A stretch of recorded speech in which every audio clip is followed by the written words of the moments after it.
দেশের সবচেয়ে জনপ্রিয় পর্যটন নগরী কক্সবাজার, যেখানে সাগরের ঢেউ, লম্বা সমুদ্র সৈকত আর রঙিন রাতের বাজার ভ্রমণ পিপাসুদের স্বর্গরাজ্য বানিয়ে তুলেছে। সেখানে এখন ছড়িয়ে পড়ছে এক ভিন্ন বাস্তবতা। ঝকঝকে সাইনবোর্ডে লেখা স্পা, থাই ম্যাসাজ বা ওয়েলনেস সেন্টার, যা বাইরে থেকে দেখতে শান্তি ও আরামের ঠিকানা মনে হয়। ভেতরে ঢুকলে চিত্র সম্পূর্ণ বদলে যায়। নামমাত্র ম্যাসাজ সেবার আড়ালে চলছে অসামাজিক সেবার ব্যবসা, যা পর্যটন শিল্পের ভাবমূর্তি ধ্বংস করে দিচ্ছে। স্থানীয় গোয়েন্দা সূত্র বলছে, শহরের প্রধান সড়ক থেকে শুরু করে গলিপথ, হোটেল, রিসোর্টের গ্রাউন্ড ফ্লোর থেকে শপিং কমপ্লেক্সের লুকানো কক্ষ, সবখানে এখন এই ধরনের স্পা সেন্টারের উপস্থিতি।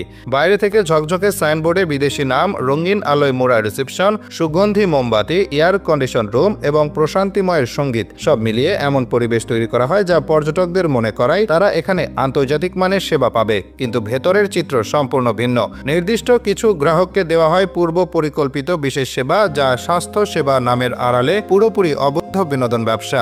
এই নেটওয়ার্ক পরিচালিত হয় সুসংগঠিতভাবে, যেখানে জড়িত আছে মালিক, ম্যানেজার, এজেন্ট এবং প্রভাবশালী পৃষ্ঠপোষক মহল। গোয়েন্দা সংস্থা এবং স্থানীয় সূত্রগুলোর দাবি, এই অবৈধ কার্যক্রম টিকিয়ে রাখতে জড়িত রয়েছে কিছু রাজনৈতিক ব্যক্তি ও প্রশাসনের ভেতরের অসাধু লোকজন।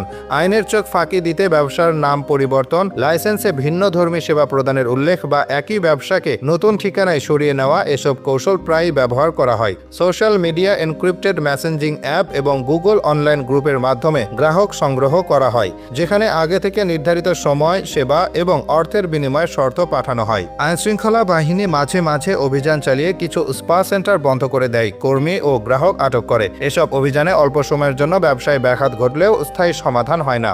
কয়েক সপ্তাহ বা মাসের মধ্যে একই জায়গায় অন্য নামে কিংবা নতুন স্থানে একই ব্যবসা আবার শুরু হয়। পরিবার নিয়ে ঘুরতে আসা পর্যটকদের জন্য এই পরিস্থিতি বিরক্তিকর এবং অস্বস্তিকর।